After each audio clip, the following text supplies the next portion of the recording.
नमस्कार साथियों, स्वागत है आपका GSIQ में। और जैसा कि आपको पता है, हम पढ़ रहे हैं राजस्थान नगर पालिका अधिनियम 2009 और उसके 4 अध्याय हम पहले पढ़ चुके हैं। इस वीडियो में हम बात करेंगे अध्याय 5 की। अध्याय 5 का नाम है नगर पालिका वित्त और नगर पालिका निधि। इसमें धारा कहाँ से कहाँ तक है? धारा 76 से लेकर 89 तक है।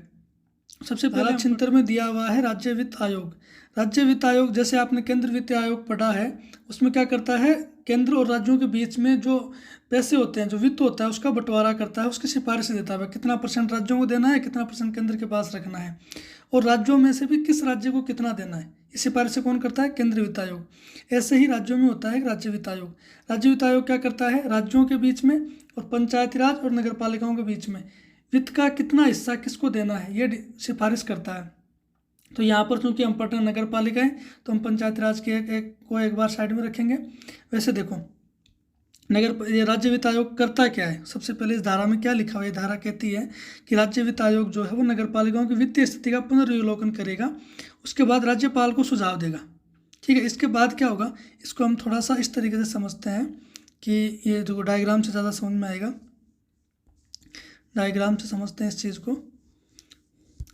इसमें देखो, सबसे पहले क्या होगा, राज्य सरकार जो टैक्स लगाती है, शुल्क लगाती है, पथकर लगाती है, टोल टैक्स होता है ना, या फिर फीस लेती है किसी चीज़ के लिए, से कोई प्रमाण पत्र बना दिया या कोई लाइसेंस दिया, तो ये सब, इन सब से क्या आएगा? पैसा आएगा। अब इस पैसे को बंटवारा करने के लिए राज्य वित्त आयोग बनाया गया।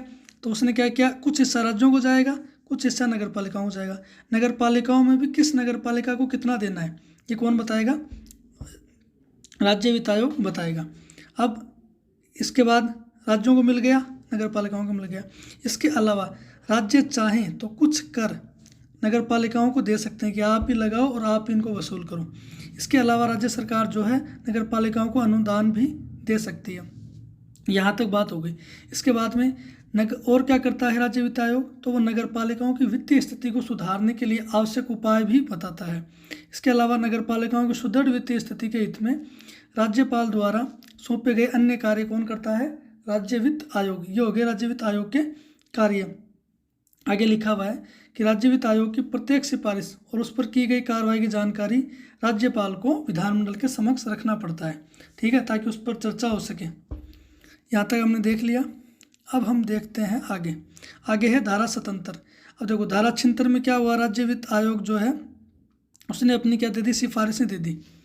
अब क्या करेंगे? इसके ऊपर कार्रवाई करेंगे, क्रियान्वयन करेंगे। तो उन सिफारिशों का क्रियान्वयन कैसे होगा वो देखिए आप। तो राज्य वित्त आयोग की सिफारिशों पर विचार करने के पश्चात राज्य सरकार जो है निम्नलिखित कार्य करेगी। वो क्या करेगी? राज्य सरकार कुछ कर, शुल्क या टोल टैक्स है, फीस है, उसमें से नगर पालिकाओं को हिस्सा देगी। ये हम पहले पढ़ लिए। दूसरा, कुछ कर लगाने की और वसूल करने की शक्ति किसको दे सकती है? नगर पालिकाओं को दे सकती है। इसके अलावा राज्य सरकार की जो संचित निधि है उससे नगर पालिकाओं को अनुदान दे सकती है। नगर पालिकाओं की वित्तीय स्थिति को सुधारने के लिए अपेक्षित कदम भी उठाएगी कौन? राज्य सरकार। ये होगी धारा 77। अब हम देखते हैं धारा 78। धारा 78 में क्या लिखा हुआ है? धारा 78 में दिया हुआ है राज्य सरकार से वित्तीय सहायता। तो राज्य सरकार जो है समय समय पर नगर पालिकाओं को अनुदान देती है, वित्तीय सहायता देती है। अब जो कोई आदमी अपने को पैसा देता है, ठीक है, तो साथ में ये भी एडवाइस दे देता है कि हाँ, संभाल के रखना, इस तरीके से इसको बरतना। तो साथ में क्या दे सकती है राज्य सरकार? निर्देश भी दे सकती है। राज्य सरकार ऐसा अनुदान या सहायता देने के लिए कोई योजना बना सकती है कि आप ऐसे इस लक्ष्य को या इस टारगेट को प्राप्त कर लोगे तो इस स्कीम के तहत आपको इतने पैसे मिल जाएंगे। ठीक है, तो ऐसी कोई योजना बनाकर भी उनको जो होता है टाई बजट, अनटाई बजट, उस तरीके से दे सकती है। इसके अलावा राज्य सरकार नगर पालिका की वार्षिक विकास योजना, नगर पालिका ने कोई ऐसी योजना चालू कर रखी है वार्षिक विकास की, उसमें राज्य सरकार और पैसा दे सकती है या फिर उसे किसी एक पार्ट को पूरा करने के लिए पैसे दे सकती है। ठीक है, तो इसके लिए राज्य सरकार क्या दे सकती है? अनुदान दे सकती है। ये हो गई धारा 78। इसके बाद हम देखते हैं धारा 79। 79 में क्या लिखा हुआ है? धारा 79 में लिखा हुआ है नगर पालिका निधि। अब ये क्या चीज़ होती है? तो नगर पालिका निधि के नाम से एक निधि बनाई जाएगी। ठीक है, मतलब एक गुल्लक बनाया जाएगा या फिर एक तिजोरी मान लो, जो भी है, उसमें सारे पैसे डाले जाएंगे।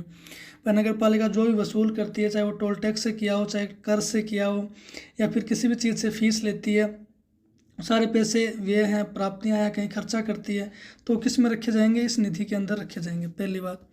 दूसरी बात, इस अधिनियम के द्वारा अधीन वसूला गया समस्त धन इस निधि में जमा किया जाएगा।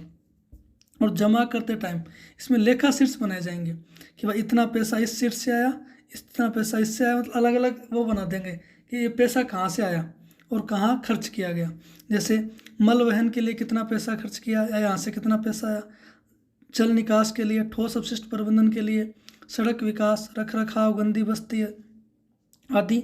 लेकिन एक चीज़ इसमें है कि इन शीर्षों के संबंध में राज्य सरकार जो है वो निर्देश भी दे सकती है कि इसके अलावा भी आप शीट्स बना सकते हो या फिर इस शीट्स को हटा दो, दो को मिक्स कर दो।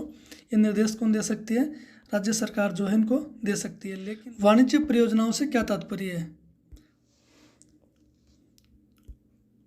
वाणिज्य परियोजनाओं से क्या तात्पर्य है? तो जितने भी बाजार विकास की जो परियोजनाएं हैं या फिर संपत्ति विकास की, मतलब कोई एरिया डेवलप कर रहे हो या मार्केटिंग के लिए कोई चीज़ कर रहे हो, तो जितने भी वाणिज्यिक प्रकार की जो प्रकृति की जो अन्य परियोजनाएं हैं वो सारी किस में आएंगी? वाणिज्यिक परियोजनाओं में आएंगी। ये आप को समझाया गया है, ये आपको आगे समझ में आएगा। जब अन्य धाराएं आएंगी तो वहाँ पर वाणिज्यिक परियोजनाओं के लिए कुछ विशेष प्रावधान होंगे, इसलिए इसको अलग से समझाया गया है। और प्रत्येक लेखा शीर्ष को दो भागों में बांटा जाएगा, राजस्व और पूंजी लेखा में। ठीक है, पर कितना पैसा आया है और कहाँ तुमने खर्च किया है किस पूंजी संपत्ति निर्माण के लिए। ठीक है, अब इसके बाद हम देखते हैं धारा 80 में है नगर पालिका निधि का उपयोग कैसे किया जाएगा। अभी तक हमने देखा नगर पालिका निधि।